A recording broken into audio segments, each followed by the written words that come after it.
पुढील 3 दिवस महाराष्ट्रातील हवामान कसे राहील? 23 जून रत्नागिरी, सिंधुदुर्ग, सातारा जिल्ह्यासाठी मुसळधार पावसाचा इशारा आहे. मुंबई, ठाणे, रायगड, पुणे, कोल्हापूर, छत्रपती संभाजीनगर, नांदेड, जालना, परभणी आणि हिंगोलीमध्येही मेघगर्जनेसह पावसाची शक्यता आहे. तर विदर्भातील अकोला, अमरावती, चंद्रपूर, गडचिरोली, गोंदिया आणि नागपूर जिल्ह्यांमध्ये तीव्र उष्णतेची लाट आणि वादळी वाऱ्याचा अलर्ट जारी करण्यात आला आहे. 24 जून कोकणातील रायगड, रत्नागिरी आणि सिंधुदुर्गमध्ये मध्यम ते जोरदार पाऊस कायम राहील. मुंबई, ठाणे, पुणे, सातारा, कोल्हापूर आणि मराठवाड्यातही मेघगर्जनेसह पावसाची शक्यता आहे. विदर्भातील अकोला, अमरावती, नागपूर, चंद्रपूर, गडचिरोली आणि वर्धा जिल्ह्यांमध्ये उष्णतेची लाट कायम राहणार आहे.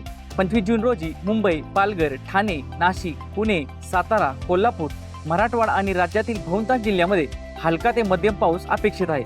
मात्र अकोला, अमरावती, नागपूर, वर्धा आणि इतर विदर्भातील काही जिल्ह्यांमध्ये उष्णतेची लाट काही प्रमाणात राहू शकते. एकूणच कोकण आणि पश्चिम महाराष्ट्रासाठी पावसाचा इशारा तर विदर्भासाठी उष्णतेचा आणि मेघगर्जनेचा अलर्ट कायम आहे.